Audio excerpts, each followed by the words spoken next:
بسم الله الرحمن الرحيم الحمد لله أشهد أن لا إله إلا الله وأشهد أن محمدا عبده ورسوله. السلام عليكم. شروع میکنیم درسی دهم را. درسی گذشته ما مستحکم کنی بود. یعنی ما در موضوع سکون بسیار کلمه ها آورده، طرز درست تلفظ کردن سکون را نشان داده فهمانیدیم. خوب، اکنون موضوع امروزه ما تنوین ها می باشد. و ما امروز دیده می برایم که تنوین ها چیستند، چه خیل شکل دارند و در کجا نوشته می شوند. خوب، رفتیم. همه ما با فتح، کسره و ضمه شناس هستیم. خوب، اکنون وقتی که به این حرکت ها یک خط دیگر علاوه کرده می شود، علامت های نو به وجود می آیند. یعنی وقتی که به حرکت فتح، کسره و ضمه یک خط دیگر یعنی یک علامت دیگر علاوه کرده می شود، نام این علامت ها دیگر فتح، کسره و ضمه نمی باشد، بلکه اینها علامت های نو به حساب می روند. نام این علامت ها تنوین می باشد. تنوین ها سه تایند: تنوین فتحه، تنوین کسره و تنوین ضمه. خوب، اکنون این سه تنوین چی خیل خوانده می شوند؟ یعنی آنها چی آواز دارند؟ خوب، میگیریم تنوین فتحه را. تنوین فتحه از دو قسم عبارت است. قسم یکم این فتحه می باشد و ما می دانیم که فتحه آواز ا را دارد. قسم دویمش یعنی همان خطی که به بالای او علاوه کرده می شود آواز نه را دارد. عموما در همه تنوین ها همان خط دویمی که علاوه کرده می شود همیشه آواز نه را دارد. یعنی خط دویم در همه جا نه خوانده می شود. اکنون هر دوی اینها در یک جایگی خوانده می شوند ان. میگیریم تنوین کسره را. در اینجا علامت یکم کسره می باشد و کسره آوازی ای را دارد و خط دویمی که به او علاوه کرده می شود آوازی نه را دارد و هر دوی اینها در یک جایگی تلفظ کرده می شوند این. میگیریم تنوین ضمه را. در اینجا علامت یکم ضمه می باشد و ما می دانیم که ضمه آوازی او را دارد. خط دویمی که به بالای او علاوه کرده می شود آوازی نه را دارد. توجه کنید که خطی که به بالای ضمه علاوه کرده می شود به مانند خطهایی که به فتح یا کسره علاوه کرده می شوند راست نمی باشد. یعنی خطی که به بالای ضمه علاوه کرده می شود شکلی حلقه مانند را دارد، یعنی او کج می باشد. همین که در بالای ضمه یگان خیل علامت دیگر را دیدید فهمید که او نه می باشد و هر دوی اینها در یک جایگی خوانده می شوند اون. خلاصه تنوین ها از دو قسم عبارتند. قسم یکمشان ا، ای و یا که او خوانده می شود و قسم دویمشان در همه جا نه خوانده می شود. ان، این، اون. خب، اکنون موقع تنوین ها در کجاست؟ یعنی تنوین ها در کجا نوشته می شوند؟ تنوین فتحه و تنوین ضمه در بالای حرف ها نوشته می شوند و تنوین کسره باشد در پایان حرف ها نوشته می شود. خوب، حاضر باشد ما این مثال ها را می خوانیم. بن، حرف ب آوازی به را دارد و تنوین فتحه آوازی ان را دارد و آنها در یک جایگی خوانده می شوند بن.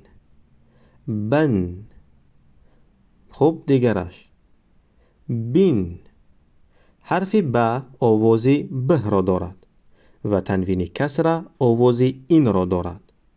آنها در یک جایگی خوانده می شوند بین. دیگرش بون، حرف ب آوازی به را دارد و تنوین ضمه آوازی اون را دارد. در یک جایگی خوانده می شوند بون. خوب، می گذاریم به اجرای مشق ها. در این مشق ما حرف ها را با تنوین ها می خوانیم. شما هم توجه داده از پس من تکرار کنید. خوب، می خوانیم. بن، تین،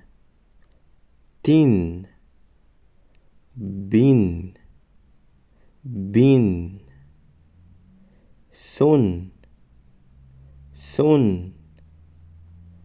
تن،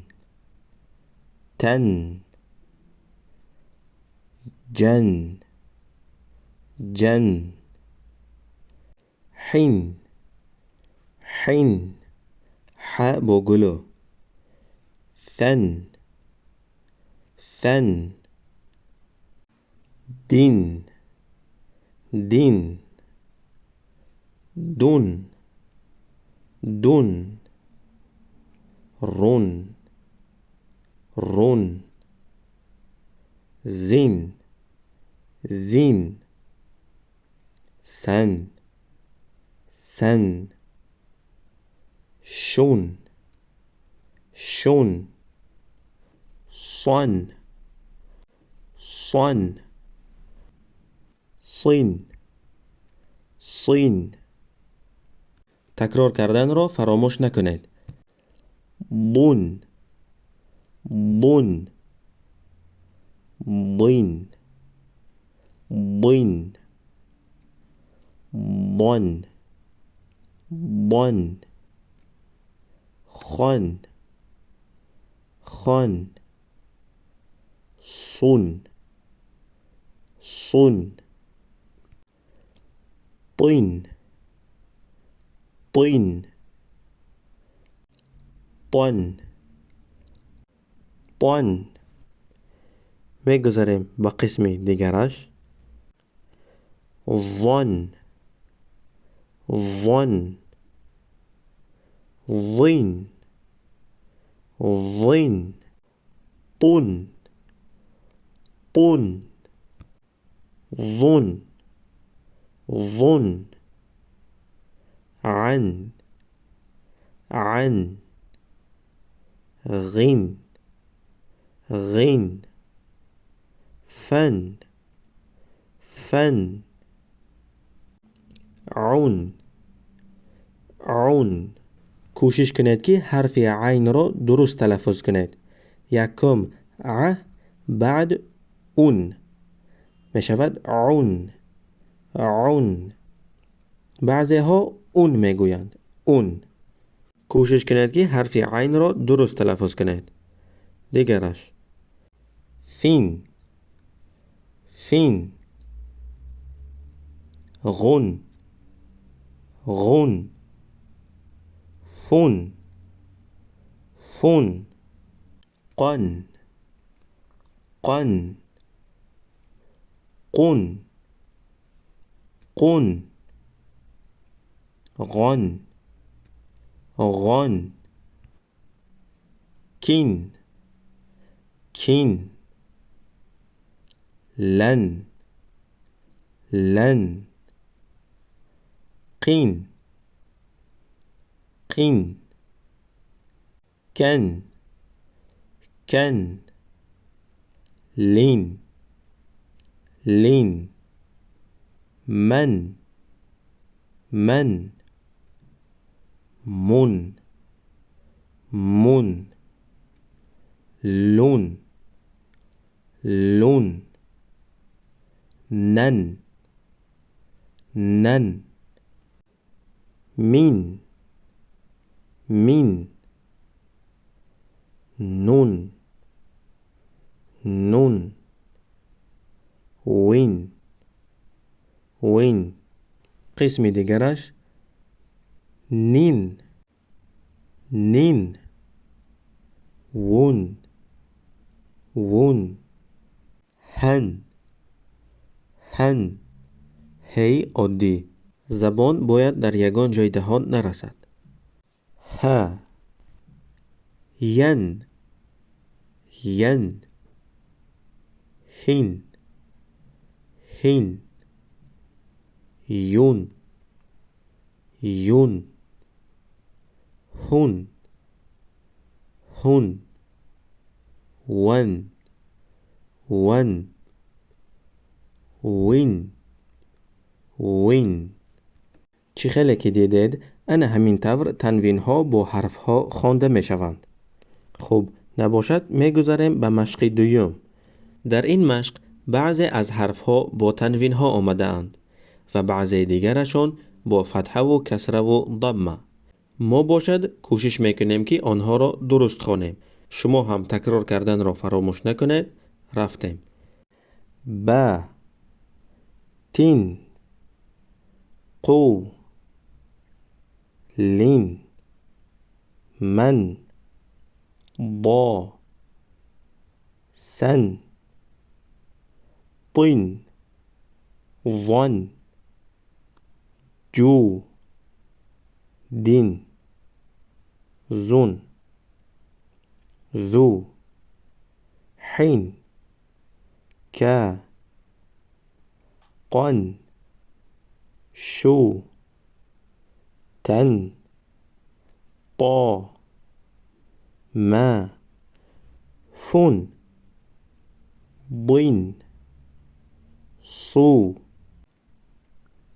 لا وين ها يون جن حي سن هو قي من شن ضن ظن تا ذن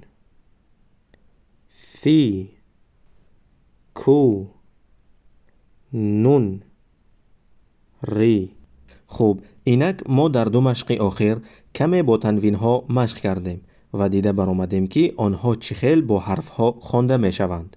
خوب، انکنون پیش از آنه که ما به خواندن کلمه های تنوین دار گذاریم، ما باید دو قاعده دیگر را خوب دانیم. قاعده یکم، تنوین ها فقط در آخر کلمه ها نوشته می شوند. یعنی تنوین فتحه، تنوین کسره و تنوین ضمه در آخر کلمه نوشته می شوند. یعنی در بالای همون حرفی که در آخر کلمه آمده است. میگیریم دیگر مثال را. اگر این کلمه خواهد که تنوین گیرد، تنوین فقط در بالای حرف آخران نوشته می شود. یعنی در بالای حرف دال. برای آنکه دال در آخر کلمه آمده است و تنوین ها فقط در آخر کلمه نوشته می شوند.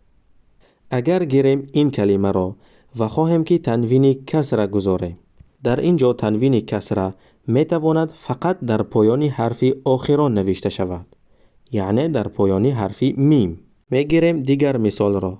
اگر در این کلمه ما خواهیم که تنوین ضمه گذاریم، ما می توانیم تنوین را فقط در بالای حرف سین مانیم. تمام. دیگر در هیچ جای کلمه تنوین ها گذاشته نمی شوند. جای تنوین ها فقط در آخر کلمه می باشد. قاعده دوم، بعد از تنوین فتحه همیشه حرف الف نوشته می شود. یعنی وقتی که کلمه به آخر رسید و تنوین فتحه به بالای حرف آخران نوشته شد، بعد از تنوین فتحه حرف الفی خالی نوشته می شود. حرف الف در اینجا خوانده نمی شود. یعنی او یگان خیل آواز ندارد. او فقط در کنار تنوین فتحه می ایستد و خلاص. می گیریم دیگر کلمه را. اگر این کلمه خواهد که تنوین فتحه گیرد، تنوین فتحه به بالای حرف آخران نوشته می شود. یعنی به بالای حرف قاف. و بعد از تنوین فتحه حرف الف گذاشته می شود. یعنی وقتی که کلمه تنوین فتحه می گیرد، بعد از تنوین فتحه حرف الف نوشته می شود. انکنون از این سپس الف یکی از حرف های این کلمه به حساب می رود. یعنی کلمه اول از 4 حرف عبارت بود. وقتی که کلمه تنوین فتحه می گیرد، حرف الف علاوه کرده می شود و حرف الف به این کلمه می پیوندد. انکنون کلمه از 4 حرف نیو بلکه از 5 حرف عبارت می باشد. می گیریم دیگر مثال را. اگر در این کلمه ما خواهیم که تنوین فتحه گذاریم، تنوین فتحه را ما می توانیم فقط در بالای حرف را مانیم و بعد از تنوین فتحه حرف الف خالی علاوه کرده می شود. این حرف الفی که علاوه کرده می شود یگان خیل حرکت ندارد. یعنی او خالی می باشد و او خوانده نمی شود. او یگان خیل آواز ندارد. وظیفه او همین است که او تنها در کنار تنوین فتحه می ایستد و خلاص. خب انکنون دقت کنید. اگر ما تنوین فتحه را گیریم و به جایش تنوین ضمه گذاریم یا که تنوین کسره گذاریم، حرف الف هم گرفته می شود. چونکی ما گفتیم که حرف الف فقط بعد از تنوین فتحه علاوه کرده می شود و بعد از تنوین ضمه یا که تنوین کسره حرف الف گذاشته نمی شود. الف فقط بعد از تنوین فتحه می آید. خلاصه وقتی که کلمه تنوین فتحه می گیرد، بعد از تنوین فتحه حرف الف علاوه کرده می شود.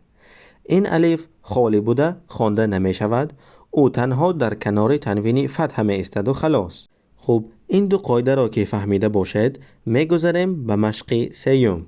در این مشق ما این کلمه ها را می خوانیم. شما باشد کوشش کنید که به مثل من درست خوانید. بار یکم آهسته می خوانیم، بار دوم و سوم باشد تیزتر. خوب می خوانیم. صامدون، صامدون، صامدون. دیگرش لهبین، لهبین، لهبین. دیگرش طبقان، طبقان، طبقان. حرف قاف که حرف سخت می باشد، از همین سبب تنوین فتحه آوازش تغییر می یابد. یعنی تنوین فتحه آوازش ان می باشد، ولی وقتی که با حرف های سخت آید آوازش آن می شود و ما می خوانیم طبقان و نه اینکه طبقن. دیگرش سرورون، سرورون، سرورون. دیگرش عمدین، عمدین، عمدین. دیگرش عنبن، عنبن، عنبن. خیلی که میبینید بعد از تنوین فتحه حرف الف خالی آمده است. دیگرش علقین، علقین، علقین. دیگرش قاسمون، قاسمون، قاسمون. دیگرش کبدین، کبدین، کبدین. دیگرش جسرین، جسرین، جسرین. قاعده سکون رو فراموش نمیکنیم. جس گفته کمی می ایستیم و باز دوام می دهیم. رین، جسرین. دیگرش طبقین، طبقین، طبقین. دیگرش لبدن، لبدن، لبدن. میگذاریم به دیگر قسمش. رسولون، رسولون، رسولون. دیگرش قتلون، قتلون، قتلون. دیگرش خشمن، خشمن، خشمن. دیگرش نفسین. خب در اینجا دقت کنید. برای چی ما حرف یکم این کلمه را نه خواندیم؟ یعنی این حرف یکم را ما نون شماریدیم و نه اینکه ذال. برای آنکه شکل اولی نون و حرف ذال به همدیگرشان خیلی مانند هستند. خب ما چه خیل فهمیدیم که در اینجا حرف یکم نون می باشد و نه اینکه ذال. خب اگر حرف یکم در اینجا ذال می بود، ذال با حرفانی بعدی پیوست نمی شود. برای آنکه حرف ذال یکی از حرفهای یک دسته به حساب می رود و حرفهای یک دسته با حرفهای بعد از خودشان پیوست نمی شوند. می گیریم دیگر مثال را. مثلا در این کلمه حرف یکم ذال می باشد و از بس که حرف ذال حرف یک دسته است، با حرف بعدی یعنی با حرف ه پیوست نمی شود و از روی همین علامت ما حرف ذال را از نون فرق می کنیم. یعنی اگر حرف یکم با حرف بعدی پیوست نشده باشد، این معنای آن را دارد که حرف یک دسته می باشد و از حرف های یک دسته مانند به این شکل این حرف ذال می باشد. و اگر حرف یکم با حرف های بعدی پیوست شده باشد، این معنی آن را دارد که حرف یکم حرف دو دسته می باشد و از بین حرفان دو دسته کدام حرف است که به همین شکل خیلی مانندی دارد؟ این حرف نون می باشد، شکل اولی نون. خب همین طور ما می فهمیم که حرف یکم ذل است یا که نون. خب دوام می دهم مشق سیوم را. مسجدن، مسجدن، مسجدن. دیگرش ذهبون، ذهبون، ذهبون. دیگرش قرضن، قرضن، قرضن. حرف ضاد حرف سخت می باشد، از همین سبب تنوین فتحه آوازش آن می شود. قرضن. دیگرش برقین، برقین، برقین. دیگرش طبعا، طبعا، طبعا. دیگرش سهلون، سهلون، سهلون. دیگرش مکران، مکران، مکران. دیگرش کبرون، کبرون، کبرون. می گذاریم به قسم آخران. جبلین، جبلین، جبلین.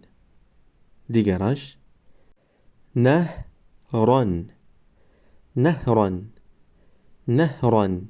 حرف را با تنوین فتح آید اگر سخت خوانده می شود. از همین سبب حرف که سخت می شود تنوین فتح هم آوازش دیگر می شود. نهران و نه اینکه نهرن. دیگرش قمرون، قمرون، قمرون. دیگرش شمسون، شمسون، شمسون. دیگرش ذهبن، ذهبن، ذهبن. دیگرش شخصین، شخصین، شخصین. وقتی که تنوین کسره با 4 حرف سختی صاد، ضاد، طا و ظا می آید آوازش این می شود. از همین سبب ما می خوانیم شخصین و نه اینکه شخصین. دیگرش خبزون، خبزون، خبزون. دیگرش سمکون، سمکون، سمکون. دیگرش ثمرون، ثمرون، ثمرون. دیگرش شجرون، شجرون، شجرون. دیگرش مهندسون، مهندسون، مهندسون. و آخرانش لبنون، لبنون، لبنون. خب خلاصه موضوع امروزه ما فهمیدیم که تنوین ها 3 تایند. ان، این، اون. ما فهمیدیم که تنوین ها فقط در آخر کلمه ها می آیند. ما فهمیدیم که بعد از تنوین فتحه حرف الف خالی نوشته می شود. ما فهمیدیم که وقتی که تنوین فتحه با حرف های سخت می آید آواز تنوین فتحه تغییر می یابد. یعنی آواز تنوین فتحه ان می باشد، ولی وقتی که با حرف های سخت می آید آوازش آن می شود. صان، ضان، طان، ظان، غان، خان، قان. و وقتی که تنوین کسره با 4 حرف سختی صاد، ضاد، طا و ظا می آید آواز تنوین کسره تغییر می یابد. یعنی تنوین کسره آوازی این را دارد. ولی وقتی که با 4 حرف سختی صاد، ضاد، طا و ظا می آید آوازش این می شود و ما می خوانیم صین، ضین، طین، ضین. و به همین موضوع امروزه ما به آخر می رسد. می گذاریم به وظیفه خانگی. وظیفه خانگی همین که شما باید این کلمه ها را درست خوانید. یعنی حرف های آنها را درست تلفظ کنید. قاعده سکون را رعایت کنید و عموما کلمه ها را برا خوانید. این قسم 1، قسم 2 و قسم 3. این کلمه ها را تا درس آینده بسیار خوانید. به همین درس ما به آخر رسید. تا درس آینده، السلام علیکم.